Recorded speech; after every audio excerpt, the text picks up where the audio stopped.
Iran Israel యుద్ధంతో పశ్చిమాసియా రణరంగంగా మారింది. ఈ ఉద్రిక్త పరిస్థితుల నేపథ్యంలో చైనా మరోసారి తన వక్రబుద్ధిని బయటపెట్టింది. భారత్ పాక్ వార్ సమయంలో కూడా వెనక నుంచి పాక్కు సహాయం చేసిన డ్రాగన్ కంట్రీ ఇప్పుడు కూడా రహస్యంగా ఇరాన్కు సహాయం చేసే పనిలో పడినట్టు తెలుస్తోంది. దీనికి సంబంధించిన కీలక విషయం వెలుగులోకొచ్చింది.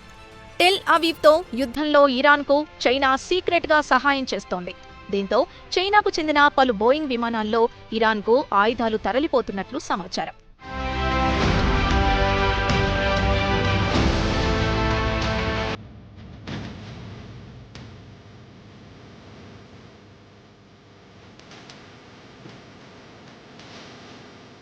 ఇక జూన్ 14 నుంచి ఇప్పటి వరకు దాదాపుగా 5 బోయింగ్ 747 విమానాలు చైనాలోని వివిధ ప్రాంతాల నుంచి బయలుదేరాయి.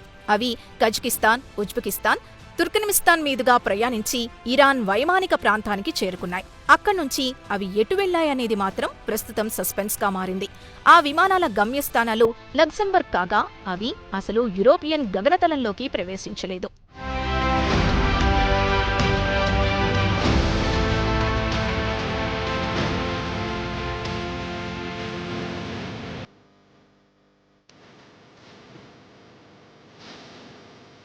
అయితే సాధారణంగా ఈ రకం విమానాల్ని రవాణా కోసం వాడటం జరుగుతోంది.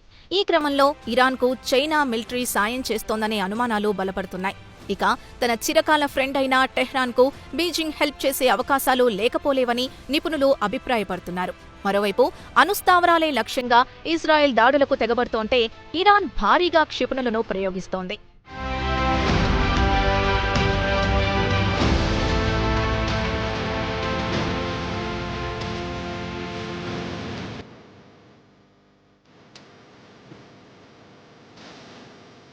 ఇక చైనా ఇరాన్కు సహాయం చేస్తోందన్న విషయంలో లక్సెంబర్గ్కు చెందిన కార్గో విమానయాన సంస్థ ప్రకటన భిన్నంగా ఉంది. చైనా నుంచి ఇరాన్కు వెళుతున్నట్లు అనుమానిస్తున్న బోయింగ్ 747 విమానాలతో తమకు ఎలాంటి సంబంధం లేదని ఆ సంస్థ స్పష్టం చేసింది. ఈ మేరకు తన అధికారిక సామాజిక మాధ్యమాల్లో ఒక ప్రకటన కూడా విడుదల చేసింది. ఈ క్రమంలో చైనా నుంచి ఇరాన్ గగనతలానికి చేరుకున్న ఆ విమానాలు ఎటు వెళ్లాయనేది సస్పెన్స్గా మారింది.